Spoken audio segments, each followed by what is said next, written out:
Good evening, friends. Get ready for 4 terrifying horror stories.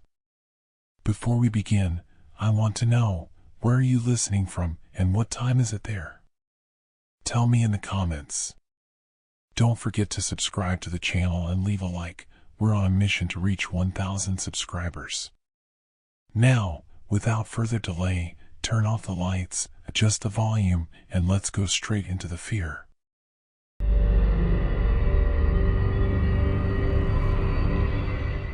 I signed the inheritance papers in a coffee shop in Seattle, barely glancing at the property details. Uncle Gerald had been dead 3 weeks when his lawyer found me. 80 acres outside Fairbanks, a cabin built in 1923, some tools and equipment. I hadn't seen Gerald since I was 12, didn't even know he kept track of me through the years. The lawyer mentioned something about taxidermy supplies in the basement, advised me to hire someone local to clear it out before selling. I should have listened. The flight to Fairbanks felt wrong from the start. The woman sitting next to me kept staring at my hands, then at her own, then back at mine. When I finally asked if something was wrong, she touched my wrist with fingers cold as February steel and whispered, "You have warm blood. Keep it warm." The flight attendant moved her to a different seat. Psychological episode, I assumed. Alaska attracts the broken ones, people running from lives that chewed them up and spit them out. I told myself that. I needed it to be true.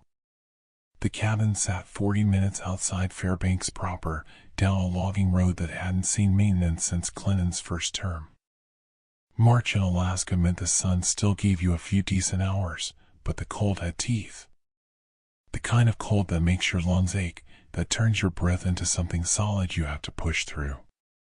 Gerald's place looked exactly like every horror movie cabin I'd ever seen, withered timber, sagging porch, windows dark as cataracts. The realtor had mentioned rustic charm. That's realtor speak for probably has a raccoon problem and definitely has black mold. Inside smelled like decades of wood smoke, old coffee, and something chemical I couldn't place. Formaldehyde, maybe. The main room had the usual cabin detritus, a wood stove, a table worn smooth by 50 winters, shelves crammed with books about wildlife and preservation techniques. Upstairs, a bedroom so Spartan it looked like a monk's cell. Gerald had lived a stripped-down existence, everything reduced to function, nothing wasted on comfort or beauty. The basement was where things got strange. 17-gallon jugs of formaldehyde lined the concrete walls, labeled by date. The most recent was from January, just weeks before Gerald died. Industrial shelving held tools I recognized from high school biology, scalpels, forceps, injection needles thick as pencils. A logbook sat on a workbench, leather-bound, pages filled with Gerald's meticulous handwriting. I flipped through it while the overhead bulb swung on its cord, casting shadows that moved like something breathing. The entries detailed preservation techniques, temperature charts, chemical ratios. Uncle Gerald had been serious about his taxidermy. But certain passages made my stomach clench. The process must be perfect. No decay. No deterioration. The moment must be captured exactly as it existed. The fear in the eyes must remain. And later, Subject 12 achieved 87% fidelity. Nearly perfect. The mouth positioning still proves difficult. They always want to scream. I laughed. Had to be some artistic pretension, taxidermists trying to capture the exact expression of the animal at death. Morbid, sure, but Gerald had always been odd. Obsessive. The kind of man who alphabetized his spice rack and color-coded his sock drawer. That's when I found the door. Hidden behind the furnace, so perfectly fitted into the concrete wall that I only noticed it because the temperature dropped 15 degrees when I walked past. The handle was a simple lever, the kind you'd find on a commercial freezer. It took both hands to pull it open, muscles straining against the frozen seal. Air rolled out like something alive, so cold it burned my throat. The light switch inside controlled fluorescent bars that flickered 3 times before stabilizing, revealing a chamber about 20 feet square. And the sculptures. 17 of them, positioned around the room like a macabre art installation. Ice sculptures of people in perfect, mundane detail. A man in a plaid jacket reading a newspaper, creases visible in his forehead. A woman tying running shoes, one knee raised, fingers frozen mid-knot. An elderly person holding a coffee mug, steam somehow captured in the ice above it. A child reaching for something just out of frame. The craftsmanship was beyond anything I'd ever seen. Every detail rendered perfectly, individual eyelashes, the texture of skin, wrinkles in clothing, even the grain of the wooden bench one figure sat on. But something about them made my skin crawl. The expressions weren't right. Each face held a specific emotion, confusion, fear, the exact moment of realization that something was terribly, irrevocably wrong. I touched the one nearest me, the man with the newspaper. The ice was cold enough to burn, but underneath I could see details that shouldn't exist in ice sculpture. Hair follicles. Pores. The tiny red threads of burst capillaries in the whites of his eyes. My rational brain kicked in. Molds.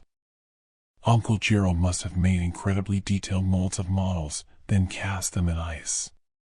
Some kind of art project. Weird, yes. Disturbing, absolutely. But explainable. I was looking for mystery where there was only a lonely old man's bizarre hobby. I took photos with my phone. The real estate agent would need to see this before we listed the property and sealed the chamber. The basement suddenly felt suffocating. I needed air, needed distance from that chemical smell and those frozen faces. Upstairs, I opened Gerald's laptop.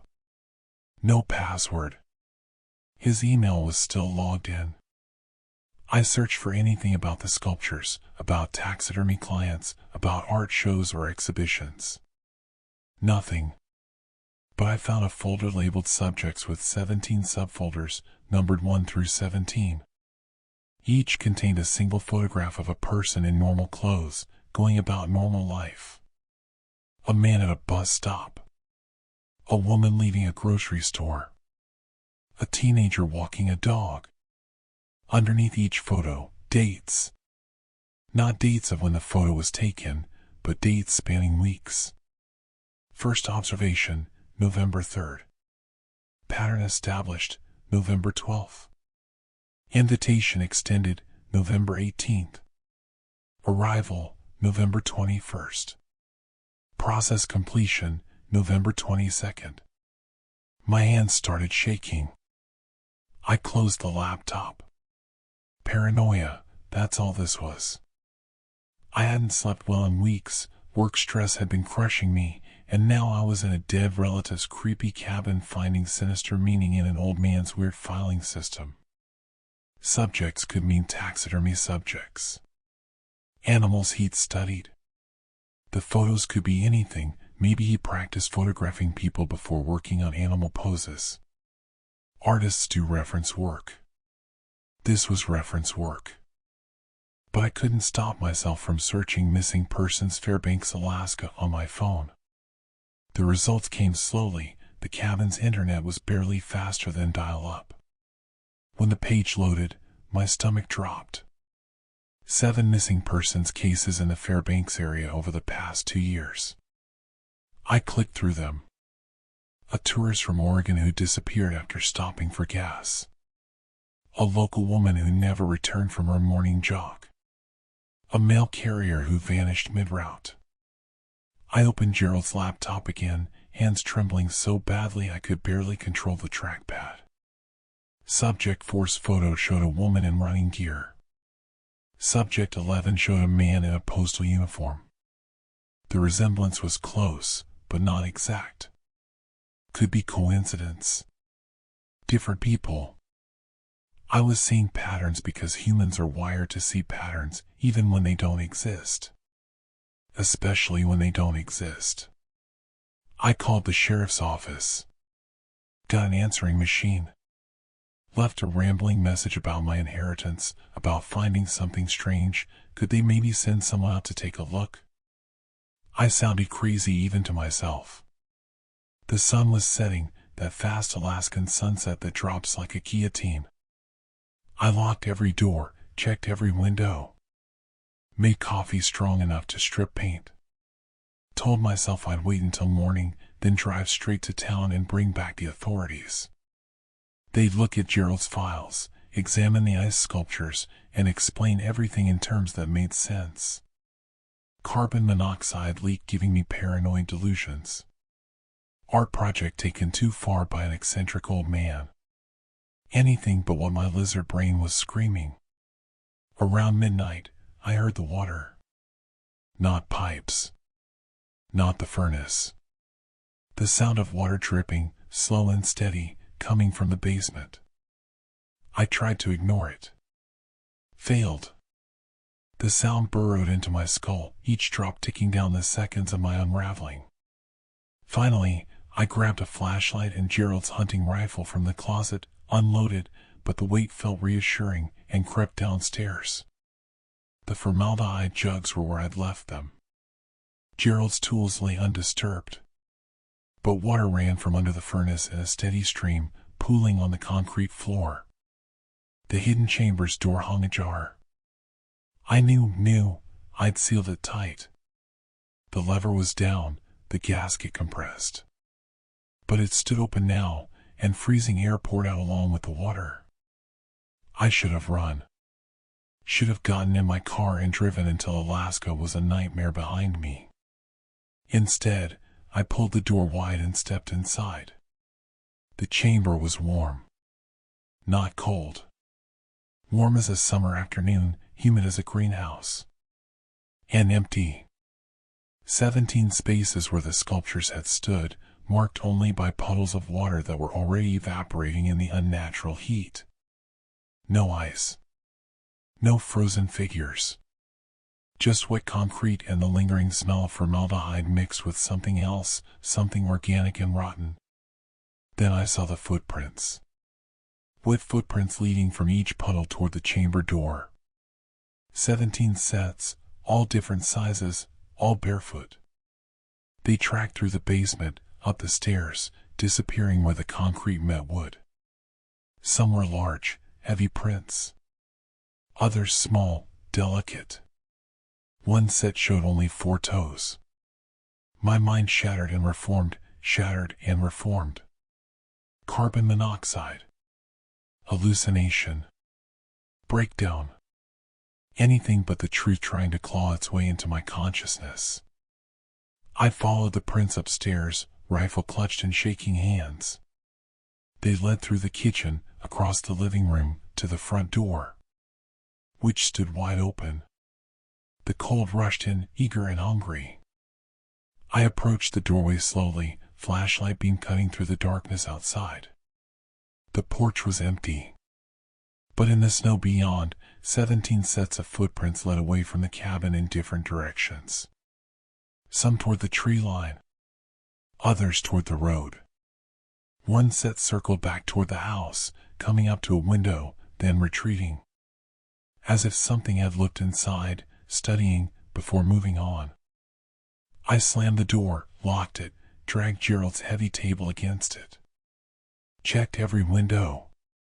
In the bathroom mirror, I looked like a stranger, skin gray, eyes too wide, a wildness in my expression I'd never seen before. Was I losing my mind? Had I already lost it? The laptop. Evidence. I needed evidence. I brought it to the kitchen table, opened Gerald's emails again, searched chamber and freeze and process. Found a draft email, unsent, dated 2 days before his death. Dr. Reeves, the process is sustainable but flawed. Cryogenic preservation with formaldehyde injection creates perfect suspended animation, but the subjects inevitably revive once ambient temperature exceeds -12 degrees Celsius. The consciousness remains intact. They remember. All 17 have now escaped due to my neglect of the chamber's temperature regulation system. I'm too old, too sick to pursue them. They've survived the initial thaw. I estimate they have 3 weeks before cellular degradation makes them non-viable. Some will return to their former lives. Most won't remember who they were. I've created something monstrous in pursuit of preservation. God forgive me. The email ended there. No signature. No more details. I sat in that kitchen until dawn, rifle across my lap, watching the locked door and waiting for footsteps I knew would never come. Not tonight. But somewhere in Fairbanks, 17 people were walking around. 17 people who'd been frozen for weeks, months, maybe years. People who'd been preserved at the exact moment of their greatest fear. People who'd been unmade and remade, their minds shattered by the process of dying and not dying, suspended in chemical ice while their consciousness screamed into nothing. When morning finally came, I packed everything, the laptop, the logbook, the photos. Called the sheriff again. This time a human answered. I told them everything. They said they'd send someone. Said it in that careful tone people use with the unhinged. I'm writing this from a motel in Fairbanks, waiting for the authorities who may or may not believe me. The cabin's furnace is still running. The chamber is still warm. And somewhere in this city of 30,000 people, 17 survivors of Uncle Gerald's process are trying to remember how to be human again. Last night, I saw a woman at the gas station tying her shoes. The motion was perfect, exactly right, but she kept starting over, tying and untying, as if she couldn't remember what came after the knot was complete. When I met her eyes, there was nothing behind them but confusion and a terror so deep it had no bottom. I didn't ask her name. I don't want to know if she's subject 8. And I keep thinking about what Gerald's draft said, some will return to their former lives. Most won't remember who they were. The worst part? I checked the chamber's temperature logs before I left. The system had failed 3 months ago. Which means those 17 sculptures have been thawing since November. Which means they've been walking around for 3 months. How many people have you passed today who moved just slightly wrong? Who held their coffee mug a little strangely? Who forgot something simple, something human, something that should be instinctive? How do you know they weren't frozen once? That they didn't die and come back? That behind their eyes isn't just a vast, cold emptiness trying desperately to remember what warmth felt like? I don't sleep anymore. Every person I see might be one of them. And the horrifying truth is, I'll never know which ones. They look perfect. Almost perfect. Just like ice sculptures melting into something that used to be human. I never wanted to be a wilderness guide. Not really. It was supposed to be a gap year thing, something to pad my resume before grad school, maybe get some decent Instagram content along the way. 23 years old, fresh out of college with a biology degree I wasn't sure I'd ever use, and somehow I ended up in Alaska leading groups of overweight tourists through bear country for $8 an hour plus tips. The American dream, right? Denali National Park in summer is stunning, I'll give it that. 6 million acres of pristine wilderness, grizzlies fishing in crystal streams, the kind of scenery that makes people from Ohio cry. But there's something about the vastness of it that gets under your skin after a while. You start to understand how small you are, how quickly the wilderness could swallow you whole and never even notice. How many people have disappeared out here and never been found? The Park Service doesn't exactly advertise those statistics. Last August, I was finishing up my 2nd season when it happened. For tourists, the Hendersons from Portland, a middle-aged couple named David and Linda with their 2 adult kids, Marcus and Sarah. Nice people. Normal people. The kind who wore those expensive moisture-wicking hiking shirts and brought 3 different kinds of trail mix. Linda kept calling me sweetie and asking if I had a girlfriend. David made dad jokes about bear scat. Marcus was glued to his phone whenever we had signal, and Sarah was actually engaged, asking good questions about the ecosystem, taking notes in a little leather journal. We were doing the 3-day backcountry experience, one of the longer treks that took us deep into the park's interior. By the second night, we'd reached the campsite near Polychrome Pass, a stunning location with views that stretched for miles, nothing but mountains and tundra in every direction. The kind of place that makes you feel like you've stepped back in time, before cities, before civilization, when humans were just another species trying not to get eaten. I left them there. That's what I have to live with.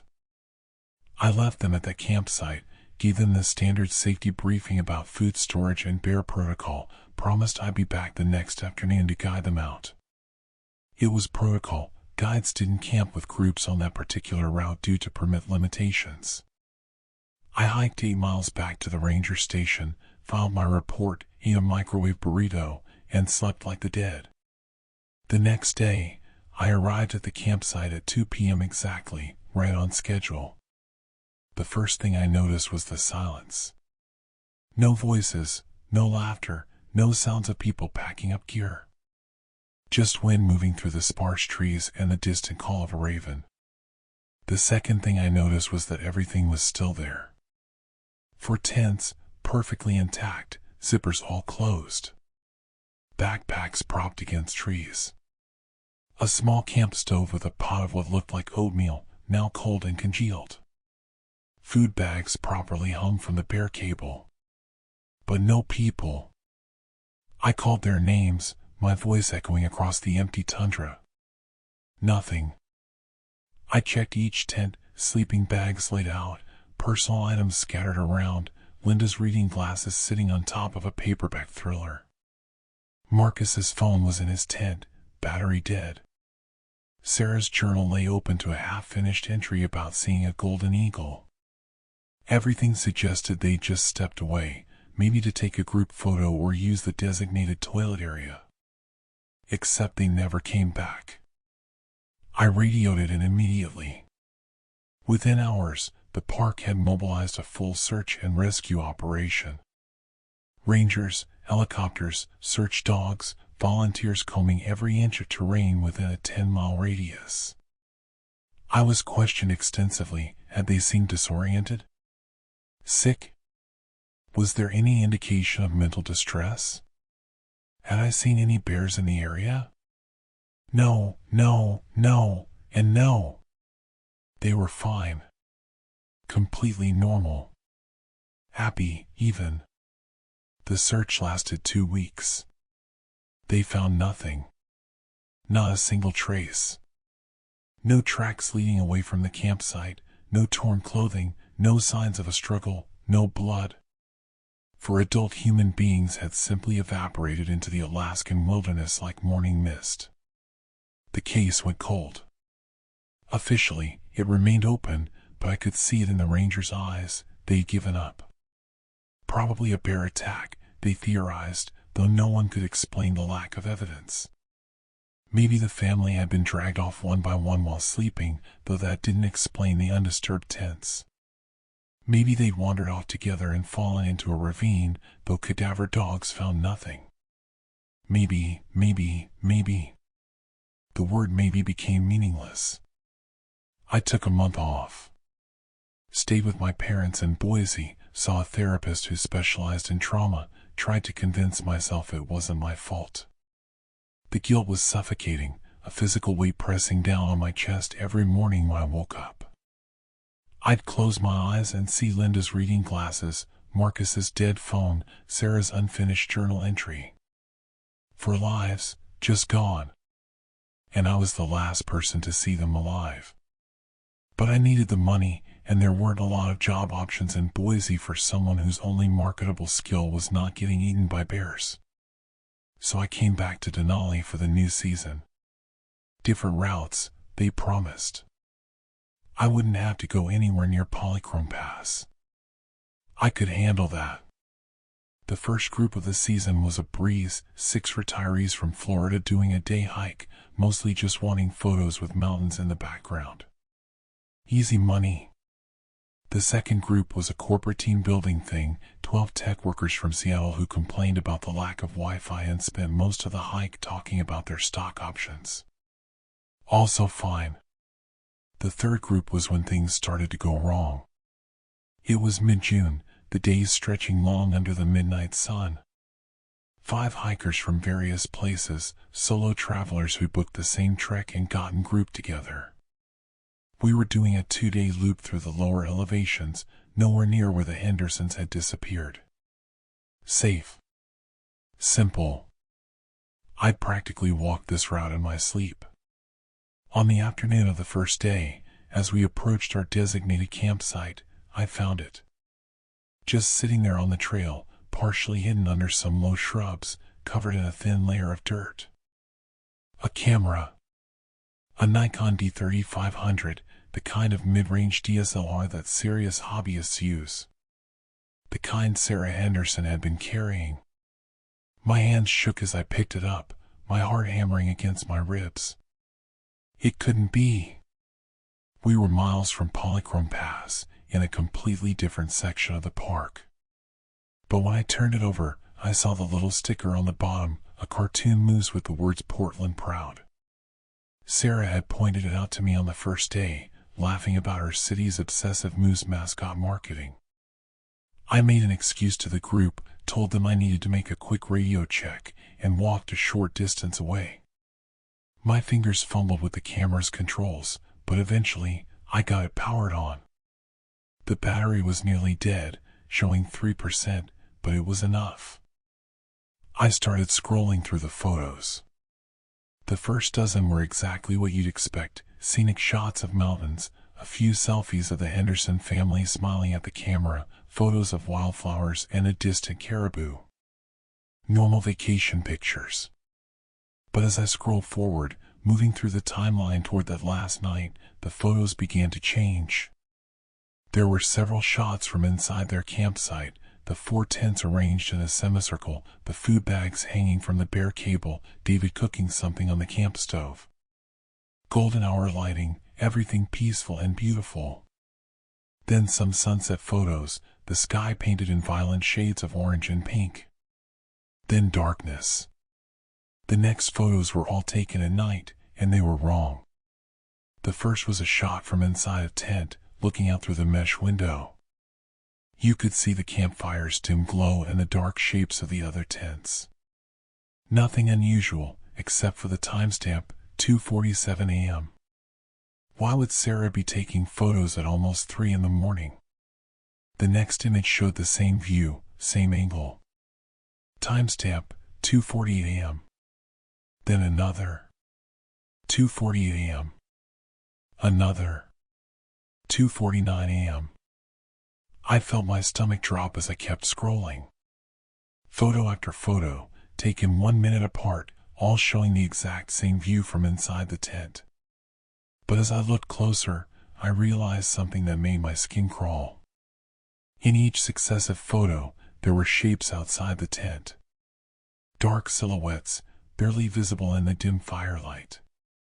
At first, there was one figure, standing maybe 20 feet from the tents. Just standing there, motionless. In the next photo, there were 2 figures. Then 3. Then 4. By the photo stamp 3:12 a.m., there were at least a dozen figures surrounding the campsite, all perfectly still, all facing toward the tents. The photos became more frantic after that. Blurry, erratic shots, close-ups of wide, terrified eyes that I recognized as Sarah's own, her hand held in front of the camera, fingers splayed and shaking. A shot of Marcus's face, mouth open in what might have been a scream or might have been a gasp of horror. Linda's hand gripping David's arm so tightly her knuckles were white. Then the photos from outside. Someone had left the tent, Sarah, presumably, still holding the camera. The images were chaotic, spinning shots of ground and sky in dark shapes. but there were a few clear frames that made absolutely no sense. The figures were still there, surrounding the camp, but now I could see them in more detail. They looked like people. Human-shaped, human-sized. But they didn't move. Not at all. They stood with an absolute stillness that no living person could maintain, like statues, like mannequins, like something pretending to be human but not quite getting it right. One photo showed a close-up of one of the figures, taken from maybe 10 feet away. The flash had fired, illuminating a face that was both familiar and horrifically wrong. The features were blurred, indistinct, as if viewed through frosted glass. But the eyes were completely black, reflecting the camera flash like an animal's eyes, like a deer caught in headlights. The second to last photo was taken from inside a tent again, but this time looking at the tent's entrance. The zipper was closed, but through the mesh, you could see a silhouette pressed right against the fabric, close enough to touch. A hand, palm flat against the mesh, fingers spread. The last photo was the worst. It was overexposed, blown out with light, showing nothing but white glare. But in the corner of the frame, barely visible, was a timestamp, 6:47 a.m. Sunrise. The figures had stayed there all night, unmoving, until the sun came up. And then the Henderson family was gone. The camera's battery died in my hands, the screen going black. I stood there in the middle of the Alaskan wilderness, surrounded by my new group of tourists chatting happily in the distance, and tried to make sense of what I'd just seen. It had to be a prank. Some kind of staged photo series, maybe something Sarah had been working on as an art project. People do weird shit on vacations. Maybe they dressed up in costumes, set up some kind of elaborate hoax. Except nothing about those photos felt like a hoax. The terror in Marcus's eyes was real. The way Linda had gripped David's arm was real. And if it was staged, where the hell were they now? I tried to rationalize it. Maybe they'd taken the photos, gotten spooked, wandered off in a panic and gotten lost. Mass hysteria, folie à plusieurs, there are documented cases of groups sharing delusions. Except that didn't explain how the camera ended up here, miles away from where they disappeared, almost deliberately placed where I'd find it. I could feel my grip on reality starting to slip. The isolation of the wilderness, the guilt I'd been carrying for months, the lack of sleep, maybe I was cracking up. Maybe I hadn't found a camera at all. Maybe I was standing here having a psychotic break, imagining evidence that didn't exist. Hey, Jake? You okay? One of my hikers, a woman named Rebecca from Denver, was walking toward me, concern on her face. You look like you've seen a ghost. I realized I was standing frozen in the middle of the trail, clutching the camera like it was about to explode. I must have looked completely insane. Yeah, I'm fine, I lied, my voice sounding strange and distant. Just found some litter. Someone dropped their camera. Oh, that sucks. Hope they didn't lose any important photos. Important photos. I almost laughed. We made camp that evening without incident. I went through all the normal motions, helped people set up tents, did the bear safety briefing, got the food properly stored. But I couldn't stop thinking about those photos.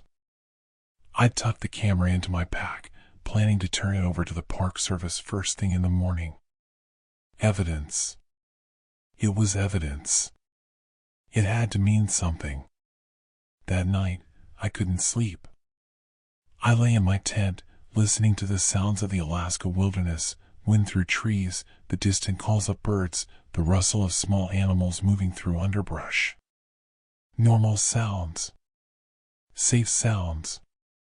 Except around 3 a.m., I heard something else. Footsteps.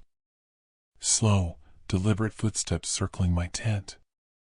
Not the random wandering of an animal, but methodical, measured. Human footsteps. I held my breath, every muscle in my body tensed. "Hello?" I called out. "Is someone out there?" The footsteps stopped.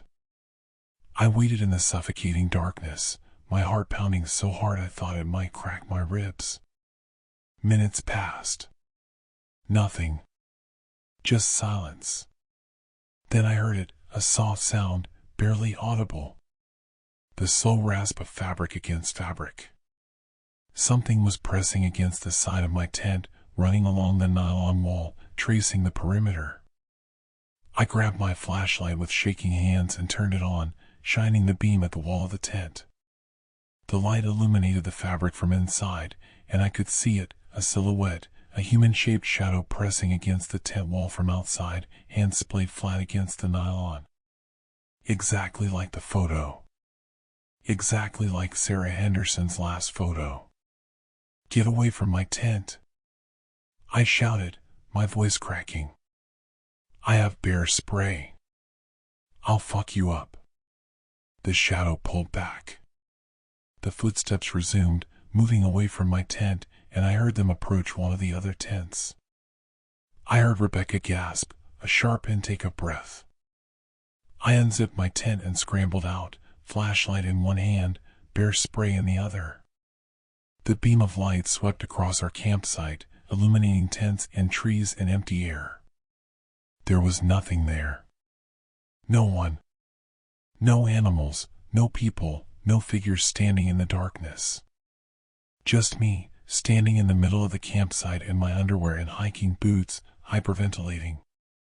"Jake? What the hell?" Rebecca had emerged from her tent, looking annoyed and frightened. "Did you hear that?" "Hear what?" "Someone was outside my tent. I felt them touching the wall." The other hikers were waking up now, confused voices calling out asking what was happening. I swept the flashlight beam around the campsite again, but there was nothing. No footprints, no disturbed ground, no signs that anyone had been there. "Probably just a fox or something," I said, the lie tasting bitter. "Sometimes they get curious." "Everything's fine. Go back to sleep." But everything wasn't fine, and we both knew it. I didn't sleep the rest of the night. I sat outside my tent with my flashlight and bear spray, watching the darkness, waiting for the shapes to appear. They never did. When the sun finally rose, golden light spilling across the tundra, I felt like I'd survived something, though I couldn't say exactly what. We broke camp at dawn. I rushed everyone through breakfast, claimed we needed to make good time, got us back on the trail as quickly as possible. The hikers seemed relieved to be moving, though no one talked much. Rebecca kept glancing at me with worried eyes, like she was afraid I might lose it completely. Maybe I already had.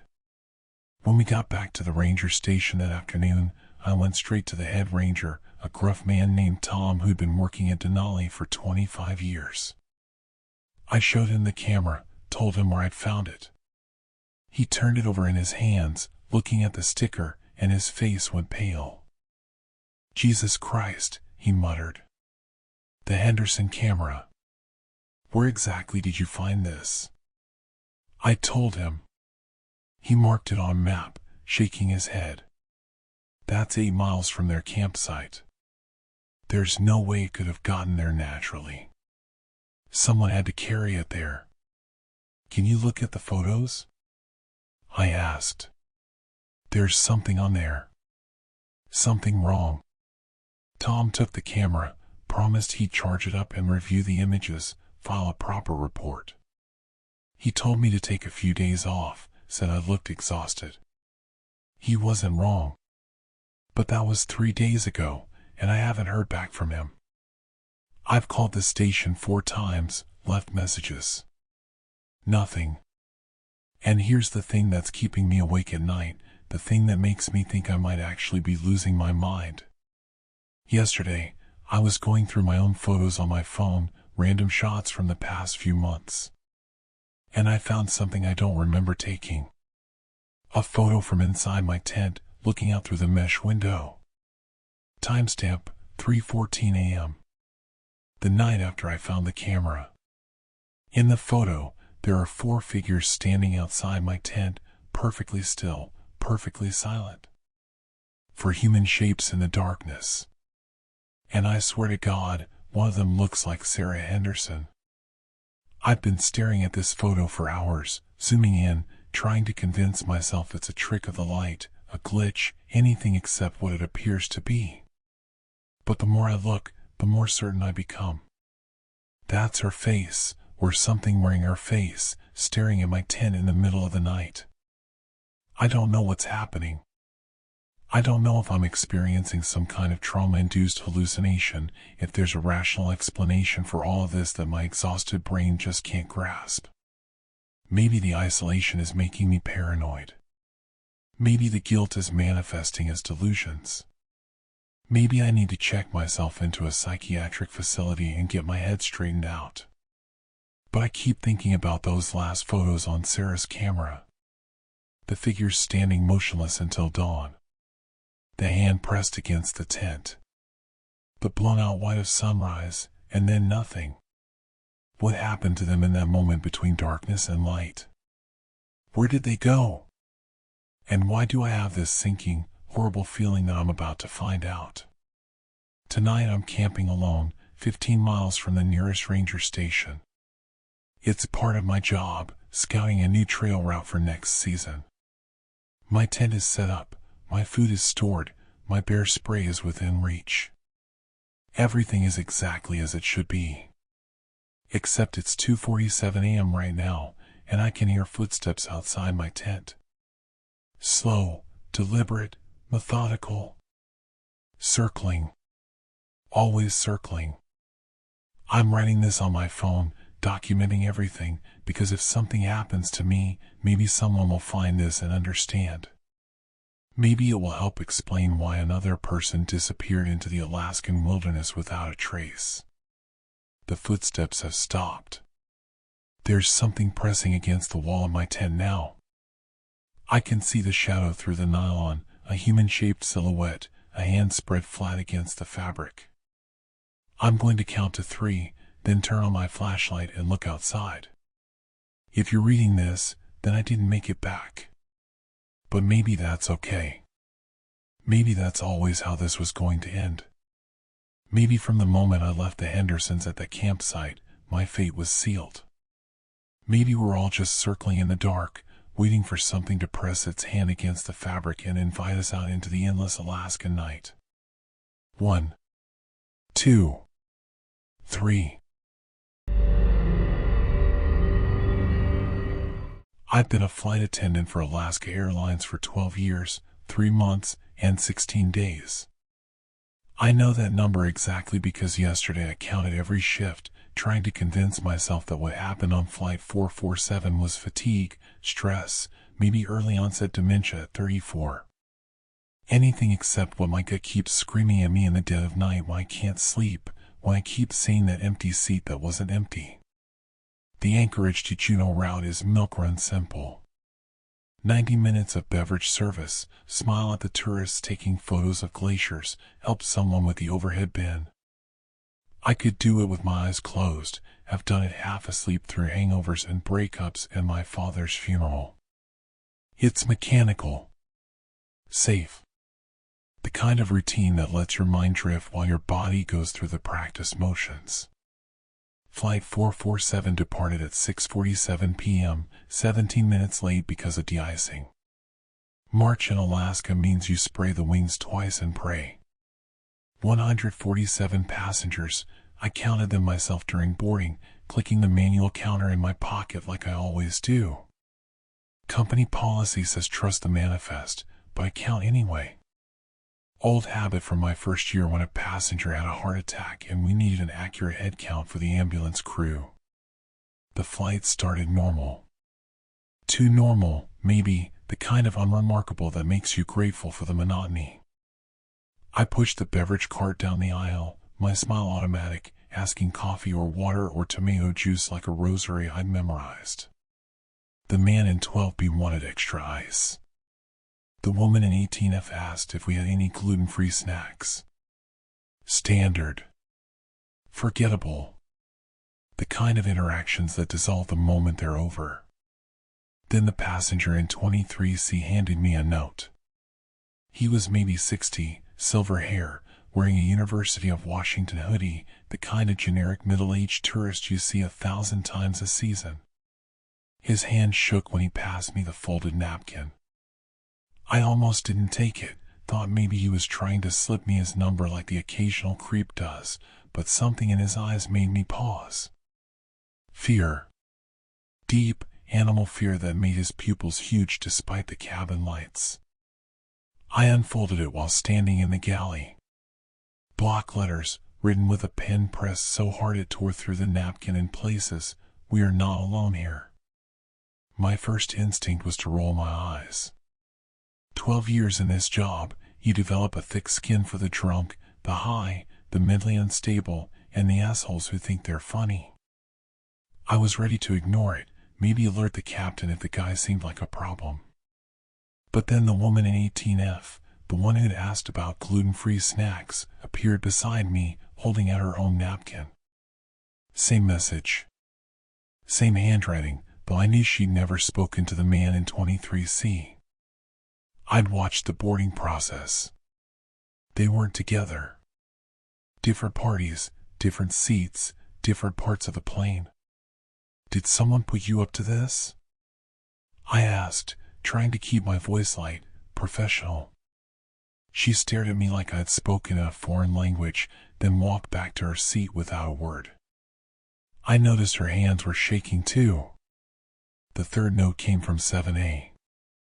Then 15B. Then 29B.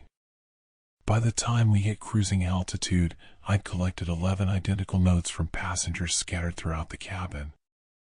11 people who'd never met, who weren't sitting together, who had no way of coordinating, all writing the same 6 words in the same desperate scrawl. I showed them to Marcus, the other flight attendant. He laughed it off. Some YouTube prank thing. They're all in on it, probably streaming for clicks. But his laugh sounded forced, and he kept glancing toward the cabin like something was wrong with the air pressure. I wanted to believe him. Needed to believe him. The alternative was admitting that something impossible was happening at 32,000 feet, trapped in an aluminum tube with 147 people who were starting to look at me with expressions I couldn't read. Expectation? Desperation? Like I was supposed to understand something they couldn't explain. The turbulence hit over the inside passage. Not unusual, the coastal mountains create weird air pockets that bounce smaller planes around like toys. But this felt different. The entire aircraft shuddered, a deep vibration that came from somewhere inside the fuselage rather than outside. The cabin lights flickered. Once. Twice. Then died completely. 7 seconds of total darkness. I've been through plenty of turbulence, plenty of electrical glitches. 7 seconds is nothing. But in that darkness, I heard things. Movement. Not the usual sounds of passengers gripping armrests or gasping at the drop. Footsteps. Multiple sets, walking down the aisle with purpose, with weight. And breathing. Heavy breathing right behind me, so close I felt the warmth of it on my neck. When the lights came back, I was standing in the same spot. The cabin looked identical. Passengers in their seats, reading or sleeping or staring at phones. Marcus was at the front galley, preparing the snack service. Everything normal. Everything wrong. I counted. I've counted passengers on hundreds of flights. Thousands. I don't make mistakes. The manifest said 147. I'd counted 147 during boarding, clicked my counter 147 times. But now there were 148 people in that cabin. I counted again. Slowly. Seat by seat. Row by row. 148. My hands went numb. I counted a third time, convinced I'd double-counted someone, maybe included Marcus or myself by mistake. 148, always 148. One of them shouldn't be there. I pulled out the manifest, cross-referenced every seat. Every name had a body. Every body had a seat. But there was one extra. One person who'd appeared during those 7 seconds of darkness, slipping into our reality like a stowaway boarding a train. The thing in 31B didn't blink. I noticed because I couldn't stop staring at it, trying to figure out which passenger was the extra one. 31B had a window seat, occupied by what looked like a man in his 40s wearing a business suit. Brown hair. Glasses. Wedding ring. Completely unremarkable except that in the 15 minutes I watched him, he never blinked. Not once. Just stared straight ahead at the seat in front of him, hands folded in his lap, perfectly still except for the rise and fall of his chest. No one else seemed to notice. The passenger in 31A was asleep. 31C was watching a movie. But I noticed. And once I noticed, I couldn't stop noticing other things. The way his chest rose and fell in a rhythm slightly too regular, like a metronome. The way his hands were folded exactly at his belt buckle, fingers interlaced with geometric precision. The way he sat completely upright, spine straight, no slouching or shifting or any of the tiny unconscious movements that make us human. I approached slowly, my heart hammering so hard I thought passengers could hear it. "Sir? Can I give you anything? Water? Coffee?" He turned his head toward me. That was the only part of him that moved, his head, rotating on his neck with mechanical smoothness. His eyes met mine. They were blue. Perfectly, impossibly blue. No variation in the iris, no flecks of other colors, just solid blue like someone had filled his eye sockets with paint. "No," he said. His voice was normal. Generic American accent, pleasant tone. But his lips didn't quite sync with the word. The sound came a fraction of a second before his mouth moved. I backed away, told myself I was imagining it, that the stress of the weird notes and the darkness had me seeing things that weren't there. Marcus noticed my expression and pulled me aside. "You okay? You look like you saw a ghost." "Count the passengers," I whispered.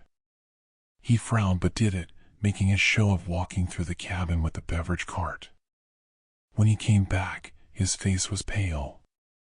148. The manifest says. I know what the manifest says. His hands were shaking now too. Maybe we miscounted during boarding. Maybe someone had a lap infant we didn't register. There are no lap infants on this flight. I pulled up the manifest on my tablet, showed him. No infants. No children under 12. We both counted correctly. Someone, something, had joined us in the dark. We decided to tell the captain. What else could we do? This was beyond dealing with drunk passengers or medical emergencies. This was impossible, which meant it had to have some explanation we weren't seeing. The captain would know what to do. Captains always know what to do. Marcus went forward while I stayed in the cabin, watching 31B. The thing was still motionless, still staring forward, still not blinking. I timed it on my phone. 5 minutes. 6. 7. No one can go 7 minutes without blinking. The eye dries out. It's involuntary. But this thing just sat there, perfectly still, perfectly wrong. The captain came back with Marcus.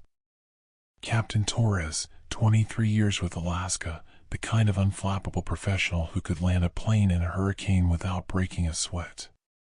He took one look at me and I knew he thought I was having a breakdown.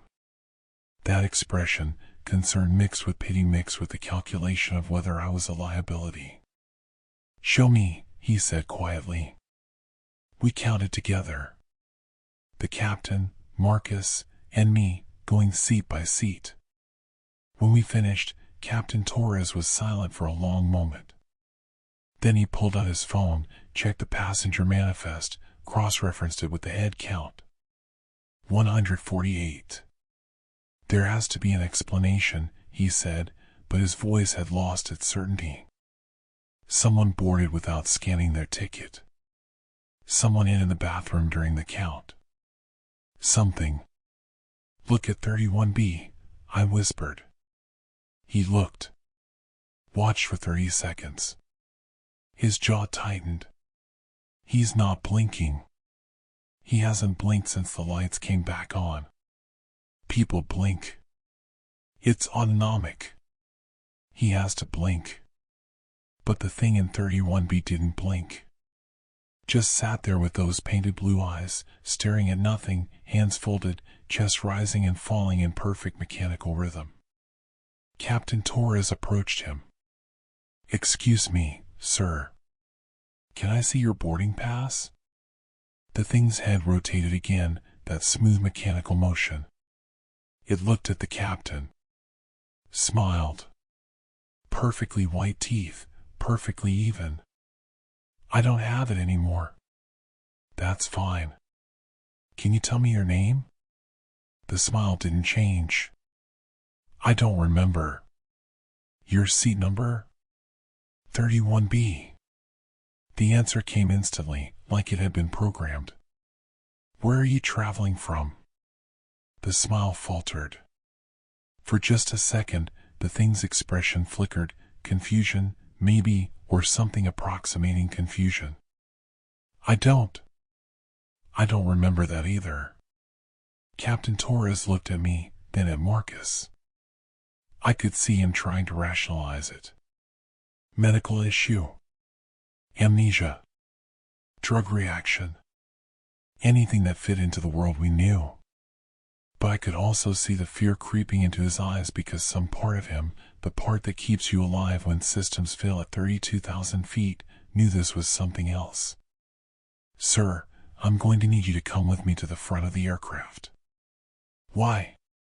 The thing's voice was curious, not defensive. Like it genuinely wanted to understand human protocols. "Just a routine check. Nothing to worry about." The thing stood up. Smoothly. Too smoothly. No steadying hand on the seat back, no adjustment for balance, just rising in one fluid motion like it was being lifted by invisible wires. It was exactly 6 feet tall. I knew because the top of its head aligned perfectly with the overhead bin latch, a height I'd memorized from thousands of safety demonstrations. As it walked past me, following Captain Torres to the front galley, I smelled something. Not cologne or body odor or any normal human smell. Something chemical. Something that reminded me of the liquid they used to clean the beverage carts, sharp and artificial and completely wrong. We closed the galley curtain.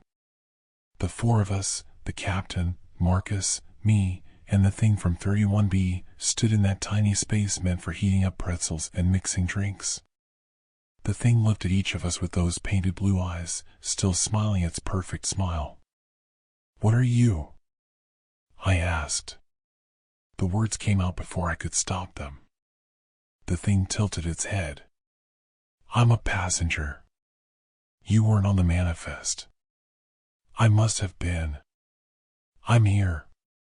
"You don't blink." The thing blinked. Slowly.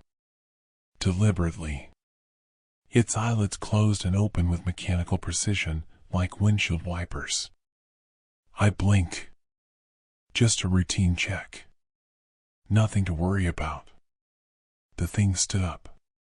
Smoothly. Too smoothly. No steadying hand on the seat back, no adjustment for balance, just rising in one fluid motion like it was being lifted by invisible wires. It was exactly 6 feet tall. I knew because the top of its head aligned perfectly with the overhead bin latch, a height I'd memorized from thousands of safety demonstrations. As it walked past me, following Captain Torres to the front galley, I smelled something. Not cologne or body odor or any normal human smell. Something chemical. Something that reminded me of the liquid they used to clean the beverage carts, sharp and artificial and completely wrong. We closed the galley curtain. The four of us, the captain, Marcus, me, and the thing from 31B, stood in that tiny space meant for heating up pretzels and mixing drinks. The thing looked at each of us with those painted blue eyes, still smiling its perfect smile. "What are you?" I asked. The words came out before I could stop them. The thing tilted its head. "I'm a passenger. You weren't on the manifest." "I must have been. I'm here." "You don't blink." The thing blinked. Slowly. Deliberately. Its eyelids closed and opened with mechanical precision, like windshield wipers. I blink. "Where did you board?" "Anchorage." "What were you doing in Anchorage?" The flicker of confusion again. "I don't." "I was there. I must have been there." Captain Torres tried a different approach. "Do you have any identification? Wallet? Phone?" The thing patted its pockets. Pulled out a wallet. Inside was a driver's license with a photo that looked exactly like the thing standing in front of us. The name read Michael Patterson. Address in Juneau. Organ donor. Born September 14th, 1981. Everything looked legitimate except that I knew this thing hadn't been on the plane during boarding. "Sir, can you tell me anything about your flight? Anything unusual?" The thing thought about it. Or approximated thinking. Its expression went blank for exactly 3 seconds, like a computer processing a query. Then the smile returned. "No. Everything has been normal." We stood there in that galley for what felt like hours but was probably only minutes, asking questions that led nowhere, trying to find the crack in the facade. But there was no crack. Michael Patterson was a perfect forgery of a human being, right down to the wedding ring and the slightly worn shoes and the boarding pass that somehow showed up on the manifest even though it hadn't been there before. Finally, Captain Torres said, "Return to your seat, please. We'll be landing in Juneau shortly." The thing nodded and walked back to 31B. Sat down in that same precise position. Folded its hands. Stared forward. The captain pulled Marcus and me close. "When we land, I want airport security waiting. We'll detain him for questioning." "What are we going to tell them?" I asked. "That we have an unmanifested passenger who boarded without proper documentation." He paused. "And now we have safety concerns." The rest of the flight felt like drowning in slow motion. I couldn't stop watching 31B, couldn't stop counting and recounting the passengers, couldn't stop thinking about those 7 seconds of darkness and what might have slipped through when the lights failed. The other passengers who'd written the notes kept glancing back at 31B too, like they knew. Like they'd felt something bored that wasn't supposed to be there. We began our descent into Juneau. The captain announced our approach. I did my final safety walk, checking seat belts and tray tables with hands that wouldn't stop shaking. When I passed 31B, the thing looked up at me. "Thank you for your service," it said pleasantly. Those were the exact words from the script we're trained to say to military passengers. Word for word. The thing had learned our language perfectly, but it didn't understand when to use it. Landing was smooth. We taxied to the gate. As soon as the seatbelt sign dinged off, I stationed myself at the forward door with Marcus, ready to point out Michael Patterson to security. The captain had called ahead. They were waiting. The passengers deplaned in the usual chaotic shuffle. I counted each one, clicking my counter for every person who passed. When 31B approached, I tensed, ready to signal security. But security had already moved past us, scanning the crowd for someone matching the description the captain had given. I watched Michael Patterson walk right past them, through the gate area, into the terminal. He moved like everyone else. Looked like everyone else. Even his gait had smoothed out, losing that mechanical precision, adding in the tiny imperfections that make movement human. I ran after him, Marcus close behind. That's him. That's the passenger. Security looked where I pointed. Looked at me. One of them, a woman with graying hair, said gently, "Ma'am, we counted 147 passengers deplaned. That matches your manifest. But there were 148. We counted. The captain counted." She pulled out her tablet, showed me the deplaning count. 147, every single passenger accounted for. No Michael Patterson. His boarding pass had vanished from the system. The seat assignment for 31B showed as vacant on the manifest, never assigned to anyone. I stood in that terminal, watching Michael Patterson disappear into the crowd of tourists and business travelers and families reuniting, and felt reality crack around me. Marcus was beside me, pale and speechless. We'd both seen it. Both counted. But the evidence said we were wrong. The evidence said there had always been 147 passengers. That the darkness had made us miscount. That Michael Patterson was just another passenger we'd failed to properly track. But I know what I saw. I know what we all saw, the 11 passengers who wrote those notes, who felt something wrong, who tried to warn me in the only way they could. They sent me home for a week after that. Mandatory psych evaluation. Stress leave. The company was kind about it. 12 years of perfect service buys you some grace when you have a breakdown at altitude. The therapist they assigned me was sympathetic, said the human brain isn't designed for the repetitive stress of service work, that sometimes we see patterns that aren't there, that counting 147 versus 148 in a high-stress situation is an easy mistake to make. I wanted to believe her. God, how I wanted to believe her. But last week I flew the same route. Anchorage to Juneau. Different flight number, different passengers, different crew. During boarding, I counted 152 passengers. The manifest said 152. We took off normally. No turbulence. No darkness. No notes. When we landed, I counted again. 153. I didn't report it.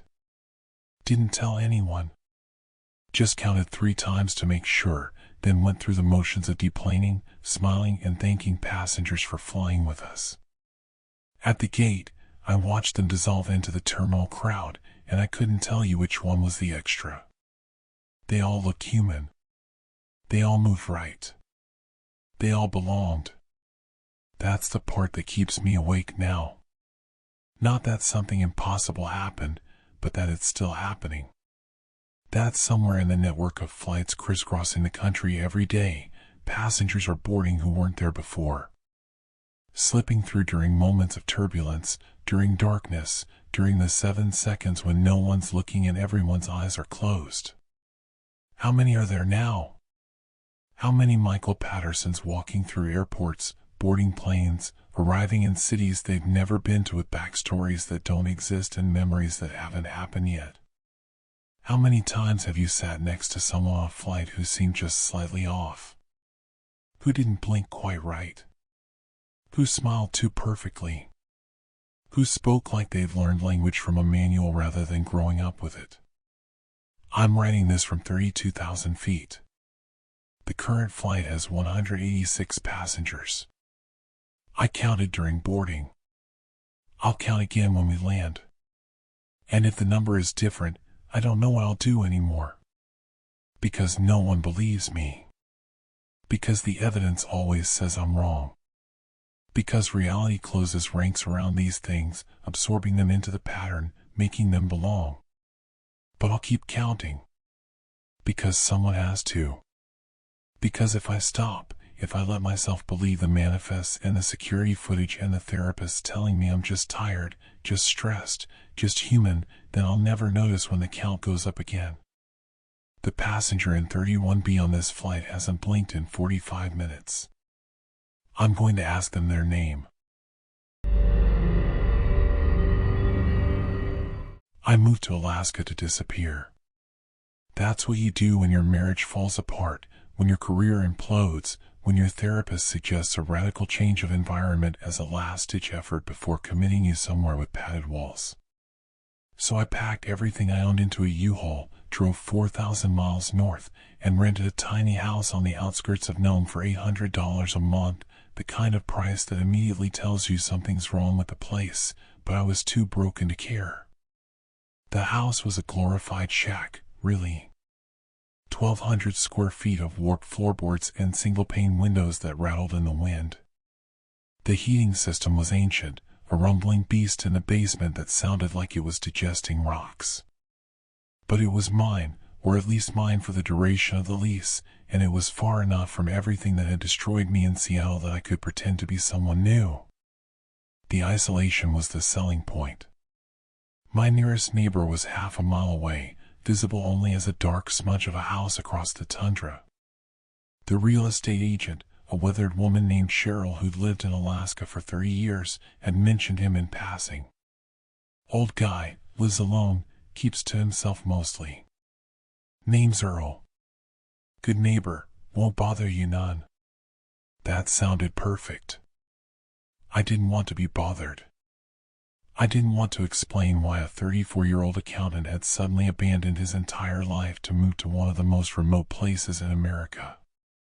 I didn't want anyone to see me at 3 in the morning, staring at the wall, wondering if I'd made a catastrophic mistake or the first good decision of my adult life. I met Earl on my 3rd day there. I was outside trying to figure out how to properly stack firewood, yet another skill my suburban upbringing had failed to provide, when I heard the crunch of boots on frozen ground. I looked up to see an old man approaching, probably in his 70s, wearing a parka that looked older than me and a hat with ear flaps that should have been ridiculous but somehow suited him perfectly. "You must be the new guy," he said, his voice rough as sandpaper. "Earl Morrison. Live just over there." He gestured vaguely toward the distant house. "David Chen," I said, stripping off my glove to shake his hand. His grip was firm, his skin weathered and tough as leather.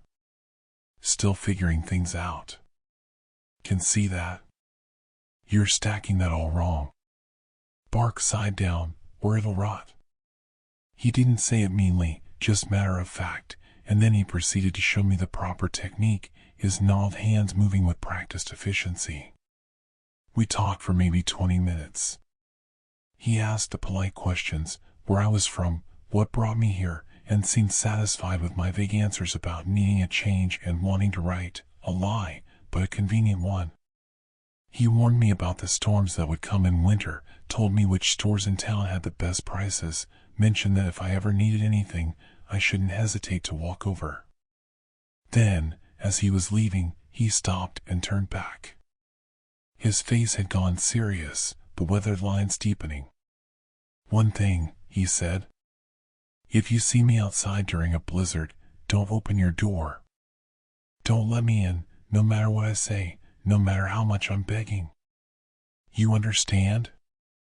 I must have looked confused because he stepped closer, and I could see something in his eyes, not exactly fear, but a wary alertness, like a man who'd learned hard lessons. "I mean it.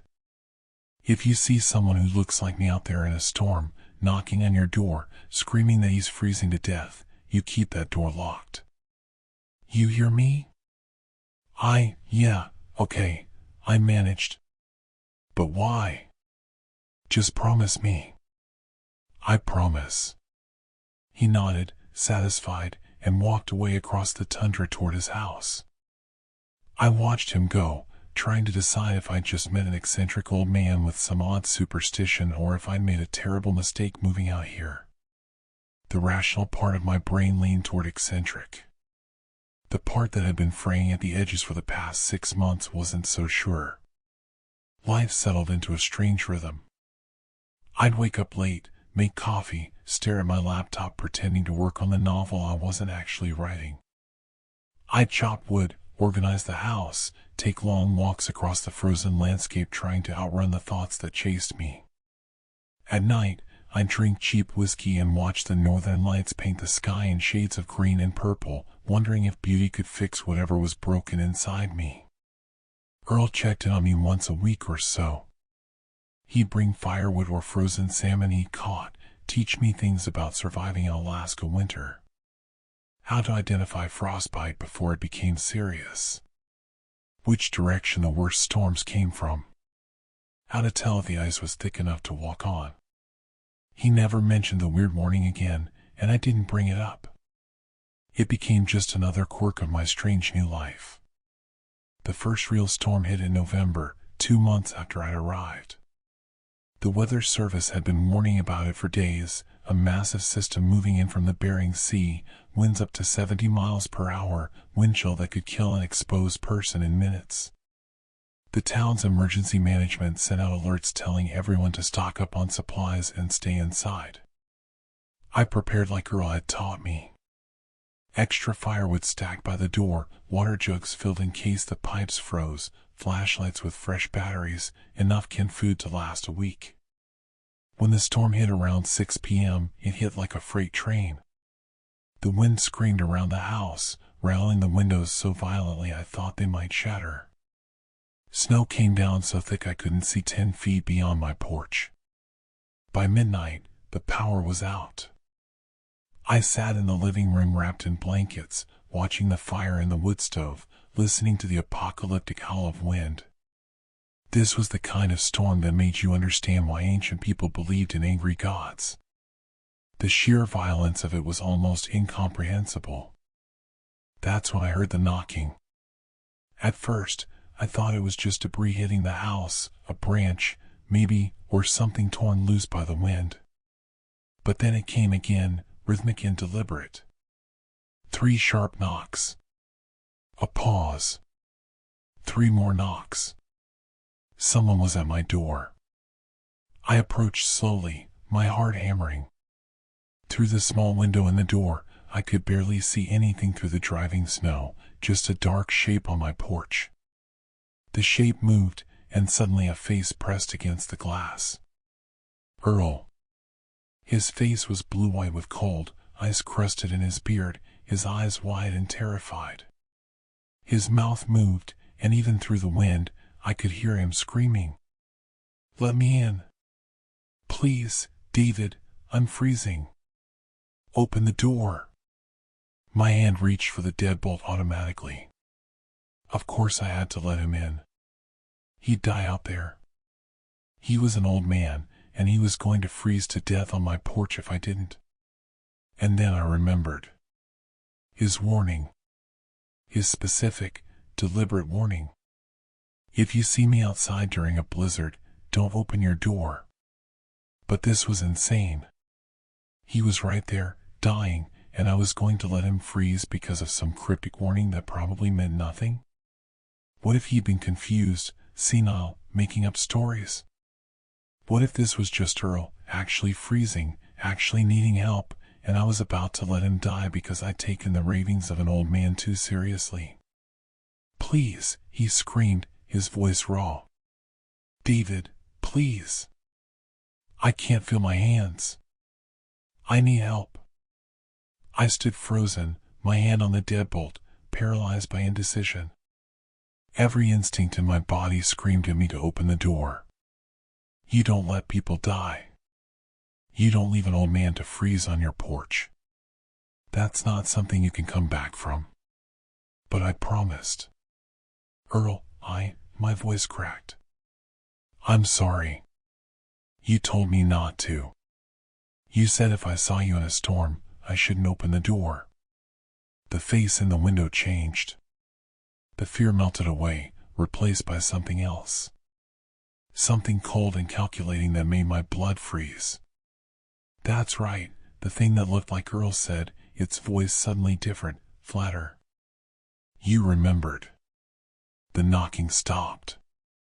The shape pulled back from the window and disappeared into the howling darkness.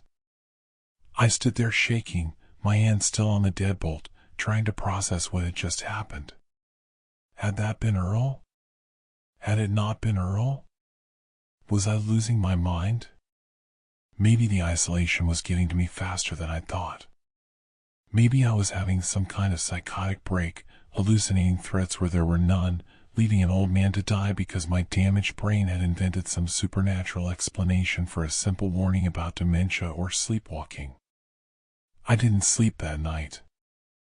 I sat by the door with a flashlight, jumping at every sound, trying to convince myself I'd done the right thing.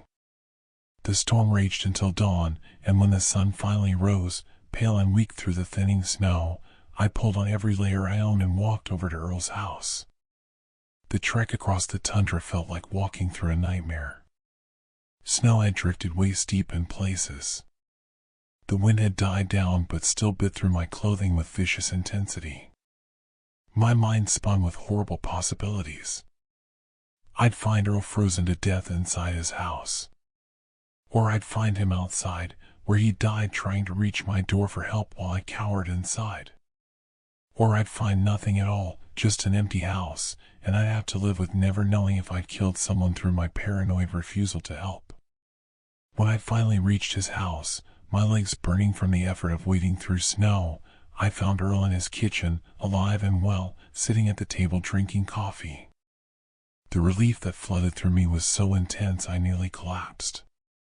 David? He looked surprised. Everything okay? Hell of a storm last night. You're okay, I managed, breathless. You're alive. Course I'm alive. Why wouldn't I be? He stood up, concern on his withered face. You look like you've seen a ghost. Come in, warm up. I stumbled inside, and he poured me coffee with shaking hands. I told him everything, the knocking, the face at the window, the decision not to open the door. He listened without interrupting, his expression growing grave. When I finished, he was quiet for a long moment. Then he sighed and refilled both our cups. Thank you, he said finally. For remembering. For keeping the door locked. What was it? I asked. What was that thing? Don't rightly know, he admitted. Don't think anyone does. But it's been out there for as long as I've lived here.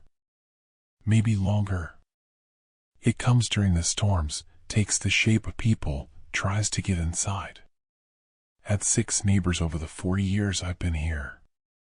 3 of them opened their doors. The way he said it made my skin crawl. What happened to them?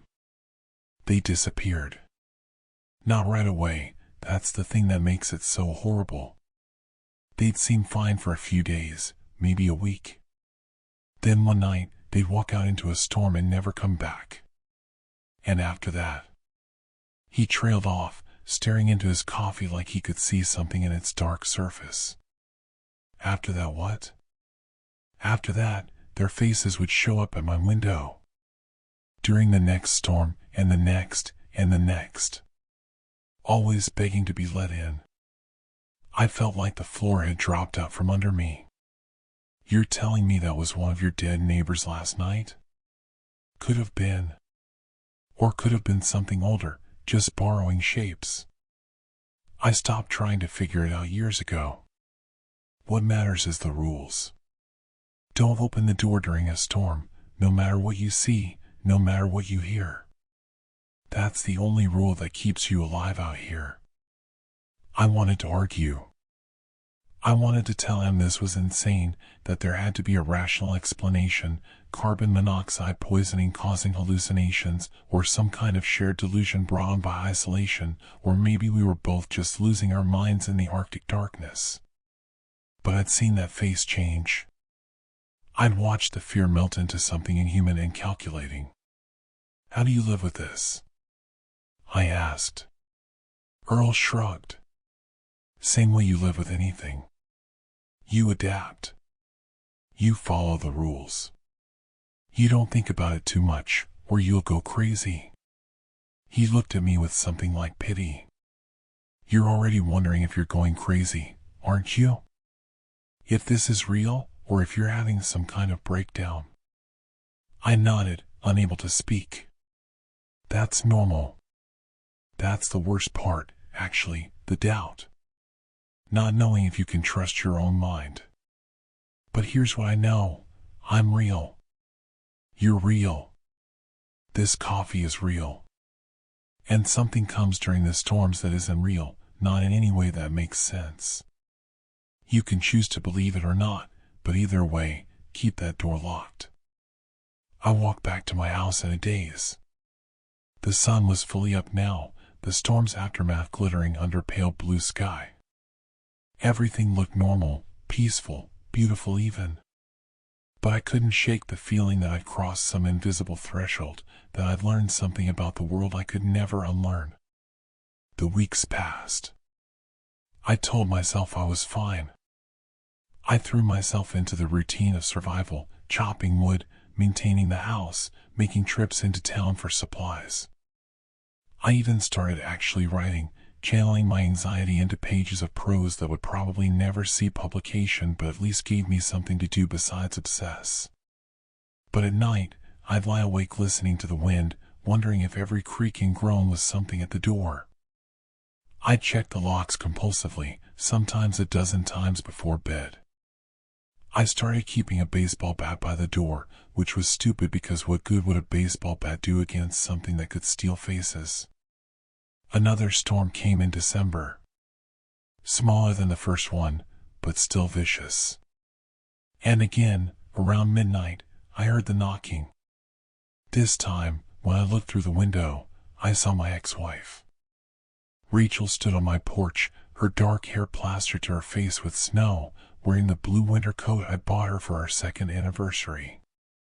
She looked exactly like she had the last time I'd seen her, 8 months ago, when she told me she couldn't do this anymore, couldn't watch me drown, couldn't save me from myself. David, please, she sobbed, her voice cutting through the wind. I'm so cold. I drove all the way here to see you. To tell you I'm sorry. Please let me in. My hand was on the deadbolt before I could think. Rachel was here. She'd come for me. She'd driven 4,000 miles through an Alaska winter to find me, and she was freezing on my porch, and I was going to let her die because of some insane warning from an old man who was probably senile. Except Rachel didn't know where I lived. I'd specifically not told her, not told anyone from my old life. I'd wanted to disappear completely, to cut all ties. There was no way she could have found this house. And Rachel had hated the cold. It was one of our constant arguments. She wanted to move somewhere warm, somewhere sunny, California or Arizona. The idea of her voluntarily traveling to Alaska in winter was absurd. David, the thing wearing Rachel's face said, and now I could hear it, the slight wrongness in the voice, the cadence just a little off. Don't you love me anymore? You're not Rachel, I said, my voice shaking.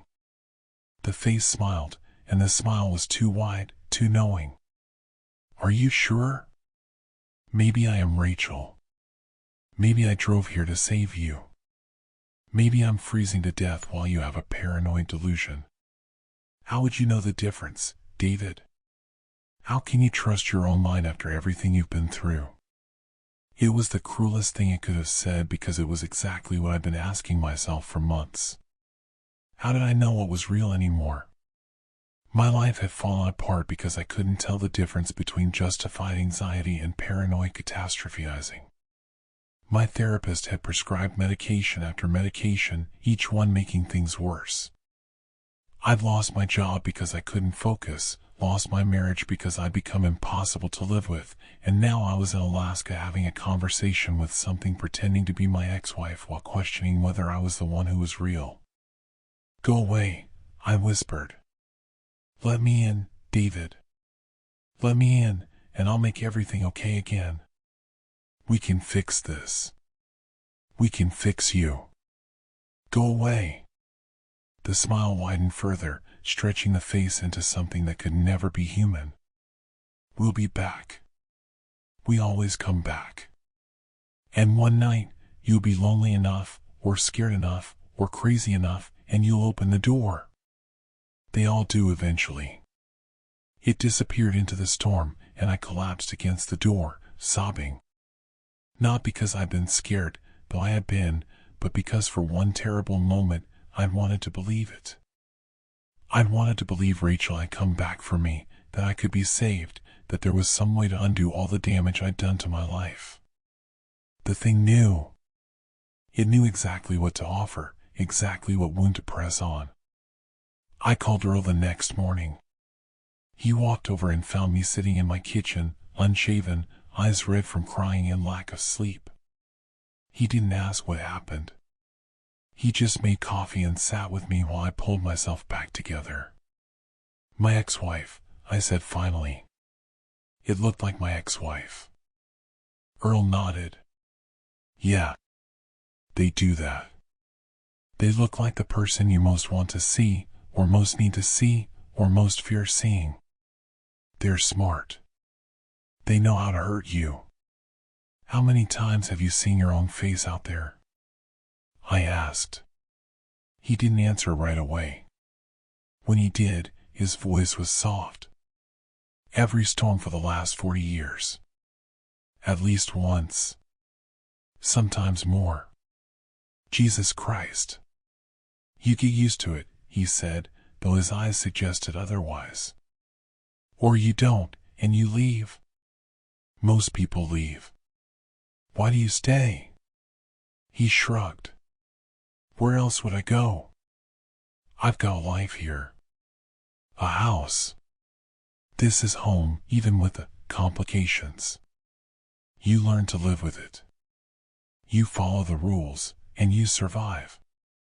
But that was the question that haunted me as winter deepened and the storms became more frequent. Could I learn to live with it? Could I stay in a place where every storm brought something wearing a familiar face to my door, where reality itself seemed negotiable, where the isolation I had sought as a refuge had become a prison? Last night, we had another storm. This time, I saw 3 figures through my window. Earl, standing motionless in the driving snow. Rachel, still wearing that blue coat. And between them, a third figure that made my blood freeze. My father, who died of a heart attack when I was 16, who I'd never properly grieved because I'd been too angry at him for leaving, who I'd spent 18 years trying to forget because remembering hurt too much. He looked exactly as I remembered him, the gray-streaked beard, the reading glasses he always wore, the cardigan with the elbow patches that my mom had bought him. He didn't knock. He didn't beg. He just stood there in the snow, looking at me with infinite sadness. "I'm proud of you, son," I heard him say, his voice cutting through the storm. "You're doing the right thing. Keep the door closed. Be stronger than I was." And then all 3 figures turned and walked away into the darkness, and I understood. The thing, whatever it was, wasn't just trying to get in anymore. It was showing me what I'd lost, what I was losing, what I would continue to lose if I stayed here. It was showing me everyone I'd failed, everyone who'd left, everyone I'd pushed away. It was showing me that I was already trapped, even with the door locked. I don't know how much longer I can do this. Every storm, there are more figures outside. More faces I recognize. More voices offering salvation or forgiveness or just the promise of not being alone anymore. Earl says it's a test, that everyone who survives here has to face it, has to prove they can resist. But what if resistance is just another form of surrender? What if the real horror isn't the thing outside, but what staying here will turn me into? What if I become like Earl, 40 years of storms, 40 years of seeing dead faces, 40 years of choosing isolation over annihilation? There's another storm coming tomorrow. The weather service says it's going to be the worst of the season. Earl came by today to check on me, brought extra firewood, made sure I had supplies. As he was leaving, he put his hand on my shoulder. "Remember," he said, "no matter what you see, no matter what you hear, keep the door locked." I promised I would. But as I sit here now, watching the sky darken, watching the first snow begin to fall, I'm not sure anymore if that's a promise I can keep. Because I'm starting to understand that the real question isn't whether the thing outside is real. The real question is whether I am. And I don't know the answer anymore.